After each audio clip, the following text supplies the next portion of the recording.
Our country is often called a nation on wheels. Our society is the most mobile in the history of the world. With the invention and development of motor vehicles, ways of life have changed for the better. People in rural areas no longer have to stay on the farm, and city people can quickly get away to the country for their favorite recreational activity. With increased mobility have come superhighways, giant shopping centers in the suburbs, motels, drive-in banks, restaurants, and movies. Most Americans have driver's licenses, and a high percentage of American families have some type of motor vehicle for transportation. At the same time, and because of this progress, we face the serious problem of traffic accidents.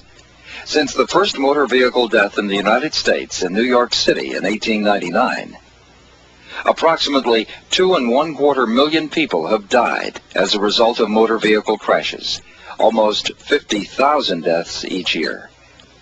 Accidents of all kinds are the leading cause of death for persons aged 1 through 38, and 1/2 of these are motor vehicle deaths.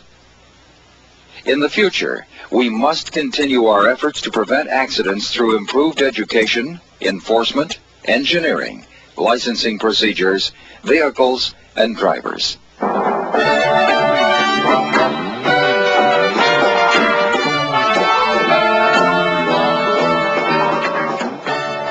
Most traffic crashes are preventable. They aren't just bad luck. They don't just happen or have to happen. They are caused by driver error or lack of good judgment. In 80 to 90% of all traffic accidents, driver error is a contributing factor. Actually, in any one accident, there are usually several contributing factors that probably all came together at the same time. An example might be that a driver was speeding. The pavement was wet, the visibility wasn't that good, and the vehicle's brakes were not working properly. The most common types of driver errors in all traffic accidents include failure to yield the right-of-way, turning in front of another vehicle, and failing to yield at a yield sign or an unmarked intersection. This usually involves lack of knowledge, attention, or effort. Speed too fast for existing conditions ranks high on the list of driver errors. Excessive speed interferes with the smooth and safe flow of traffic and gives the driver less time and distance to react in critical situations. Never let your speed inhibit your ability to control the situation. Reduce speed for adverse conditions, curves, intersections, pedestrians, and other special hazards. Concentration is also an important factor in avoiding traffic accidents. Crashes occur quickly and when least expected. Concentration is vital to accident-free driving. Distractions to avoid may be internal, such as daydreaming, or external, such as acquaintances or roadside activity. Other important factors in all accidents include following too closely and poor lane positioning, and the influence of alcohol and other drugs. When considering just fatal crashes, the major contributing factors clearly involve two areas: alcohol abuse and speed too fast for existing conditions. Approximately 1/2 of all highway deaths are caused at least in part by alcohol, and the figures are even higher for young drivers. Alcohol is our most commonly abused drug, and alcohol-impaired drivers must be apprehended and treated if necessary. High speed increases the chances of having an accident and kills with more certainty. The real causes of traffic crashes are probably not always accurately identified. Many times, it may be a lack of skill or experience. Emotions are a big part of the traffic problem and can lead to frustration on the part of the driver. A common reaction to detours and delays, rude or unskilled drivers, is anger. Fatigue can also lead to impatience and anger, as well as driver mistakes or misjudgments. Certain personality traits have also been identified in chronic traffic offenders. Traits such as overconfidence, antisocial attitudes, and the need to use the automobile for an attention getter, to get even, and to get something out of your system do show up often. The feeling that one won't be identified and held accountable when behind the wheel, and the inability to handle power, may also be factors in unsafe driving behavior leading to accidents. Insurance statistics indicate that a disproportionate number of accidents, including fatal accidents, involve young male drivers, perhaps in part because of differences in the amount of driving and the time, place, and circumstances of driving. Although unfamiliarity may at times be a factor in accidents, most happen within 25 miles of home, due in large part to the fact that most of our driving takes place near home, and also because the environment may become too familiar, leading to less attention and alertness to situations and conditions. The most common type of traffic crash involves collisions between motor vehicles. And the second most common type of crash is hitting fixed objects in or off the road, such as trees, fences, shrubbery, poles, guardrails, sign embankments, ditches, and culverts. Most fatal accidents, approximately every 2 out of 3, occur in rural areas, on country roads, such as county and state highways. This is due in part to higher speeds and poorer roads and roadside design.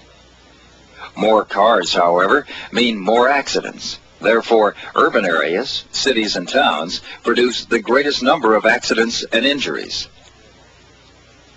Specifically, most of these occur at intersections. Most are quiet and unmarked.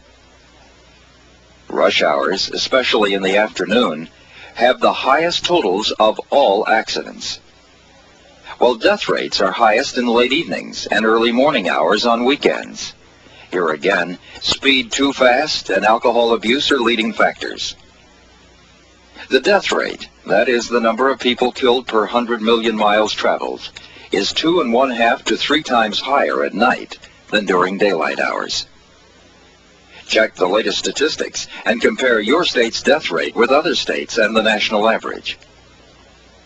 Motor vehicle deaths are not only higher Friday through Sunday, but also highest during the summer months and especially on holiday weekends. Adverse conditions such as blowing snow, rain, sleet, and hail certainly produce a significant number of accidents, but most happen on dry pavement during good weather. Pedestrian accidents are also a major concern of safety experts. More than 1/2 happen from early afternoon through early evening to the very young and the elderly. The vehicle also can lead to accidents. The most important single factor in vehicle safety is size. Small cars as a group have extremely high death and injury rates. While they are more economical, the cars, because of their construction and weight, lead to more injuries and more severe injuries than do larger, heavier cars. This is because the body of a car forms a protective shield in a crash, and larger vehicles have more sheet metal, stronger door posts, and larger, heavier engines and front bumpers, which absorb more energy. There's more room left inside to live. Other factors involved with vehicle stability are center of gravity and length of wheelbase. Naturally, a lower center of gravity and wider wheelbase mean greater vehicle stability and less roll potential. Death rates are highest for motorcycles, 6 to 7 times higher than for automobiles. The chances of injury and death are greater because the rider is afforded less protection than in an automobile. To help reduce traffic problems in the future, several things can be done. First, roadside design must be improved. Signs, poles, guardrails, and other objects must be moved away from the roadway or be designed to minimize damage to vehicles and occupants. Larger vehicles, such as trucks, must be designed to reduce the potential for underride when an automobile, especially a small lower one, hits the larger one and continues underneath. Pedestrian protection must be given attention, including changing the front-end design of vehicles to lessen pedestrian injuries. Improved braking systems will be a priority, including the new anti-lock systems for cars and trucks. Seatbelts do work. It's been estimated that 14,000 to 18,000 lives could be saved if everyone wore belts all of the time. Campaigns to increase seatbelt usage will continue, and automatic safety belts and airbags will receive much attention. Child restraints will also get priority, as each year motor vehicle accidents are responsible for major injuries and deaths of thousands of children. Improved windshields, especially anti-laceration glass nearest the occupants, would reduce many serious injuries. And ways to reduce ejection from the vehicle will be explored, since ejection is the leading single cause of driver and passenger